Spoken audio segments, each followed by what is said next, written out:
they seem to be a very flawed team, and I don't know if they're going to convince themselves that they're close. They spent a lot of capital on trying to get Bridges on their roster when they're actually pretty close right now.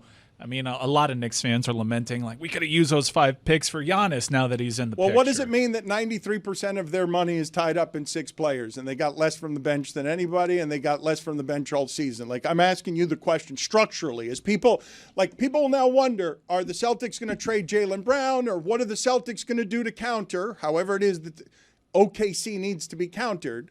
When I say the conversation today, Amin, goes very quickly. Roy, how much of that you got in your mouth so far? It seems like half the bag so far. When I say, Amin, that 93% of the salary is tied up in the 6 guys. Yeah, I think there's a glass half full kind of way to look at it, which is they've got 6 guys who are under contract that they don't have to worry about. Towns, Anunoby, Brunson, Bridges, Hart, Robinson. And that's a really good start. I think they could do better with their bench. I also think Tom Thibodeau could do better with trusting his bench. Landry Shamet was a nice little discovery. Would have been nice if he had been playing all year long as opposed to just the last couple of games. Same thing with Precious Achiuwa, who played when Mitchell Robinson was hurt earlier this year. Would have been nice to be able to turn to him earlier in the series rather than later. So I think part of it is coaching, a coaching decision. Part of it is they've got to get better at finding talent in the margins because that's how this thing works. You don't pay everybody. You pay a certain number of people, in this case for them 6, which is actually a pretty good number to have locked up. And then you've got to do a great job with your scouting, with your first-round picks, second-round picks, with your minor league scouting, with your guys, young vets that kind of pop up somewhere and can help a team.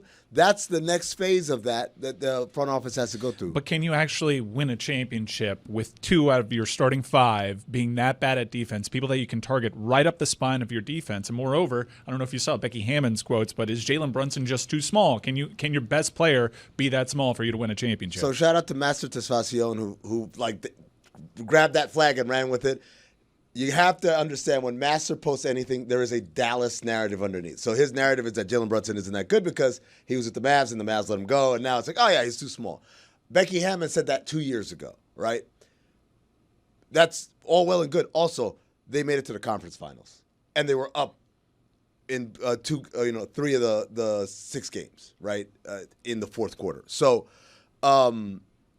but what does that mean? They're not good enough, and they needed Cleveland to get knocked out, and Indiana did all the killing, and Tatum got hurt, and they're not good enough. And Brunson's their best player, and if he's your best player, that's about as far as you're going to go. This is the revisionist history that you were just talking about with they did win the majority of the games in that series with Tatum on the floor. Right. Well, yes, they were up 3-1 with Tatum, and this thing was crumbling for Boston, and then Tatum got hurt, and then they had one win of the pride win, and then they lost in game. Yeah, but what are we doing?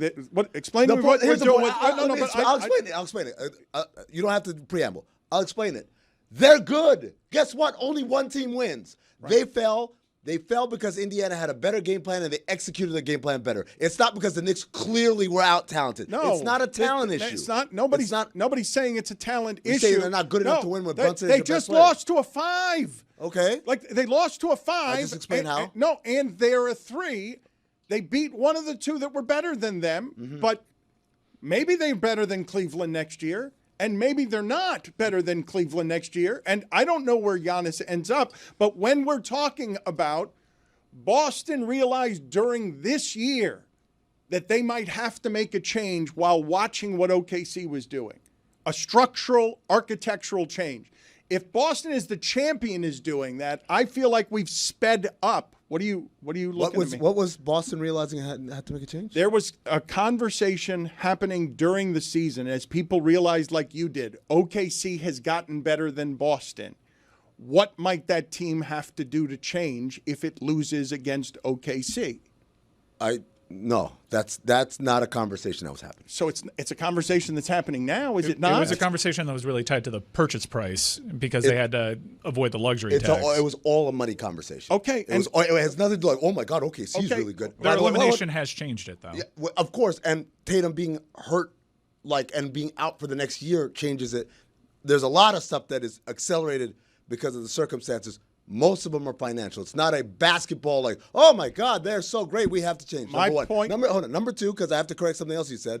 Indiana was a 4 seed, not the 5 seed. Number 3, Indiana had the best record in the NBA outside Oklahoma City from January 1 on. So it's when you frame it as, oh my God, the Knicks should. No, they shouldn't have.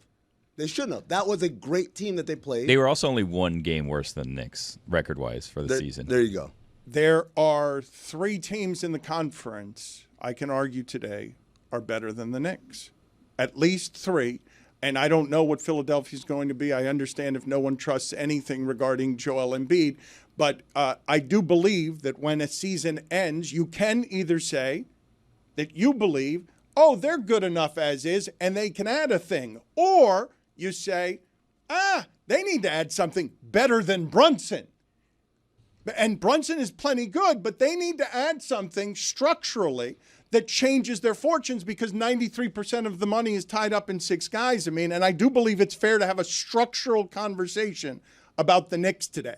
I agree. I mean, we've seen teams, Carolina in another sport is kind of the same way. Are we good enough? We made it to the conference finals, but then when you peel it apart, well, the conference finals are a little kooky in that sport. You can make an argument that the 4 best teams are from one division that you totally avoid. New York has been in this position before, and they traded away popular players, Hartenstein, DiVincenzo, guys that were really making contributions, and they realized that they have to be aggressive. Now, it's a bit different because they have a hand tied behind their back because they just gave up 5 picks for Bridges. Yep. They don't have the same kind of flexibility that they had before, but they got rid of Julius Randle when most Knicks fans were celebrating in the streets thinking that they were close, but they recognized and they were self-aware enough to know that they weren't actually close. So Hartenstein, they didn't give him up. The rules said, we can only pay you this much, and Oklahoma City said, we'll pay you double. So that wasn't a choice. If it were up to the Knicks, they would have kept him. The Bridges trade, that's if you want to pick on the Knicks front office, that's where you go. Because at the time I said everyone was, it's the power of friendship. I said, it's not about friendship. It's a Toyota Corolla. You don't pay $500,000 for a Toyota Corolla, even if you know there's $1 million in gold bricks in the trunk, because it's still a Toyota Corolla, right? And in that sense, you spent that $500,000 or 5 first-round picks on a Toyota Corolla, and now there's a Mercedes on the market, and you're like, if only I had $500,000 on me.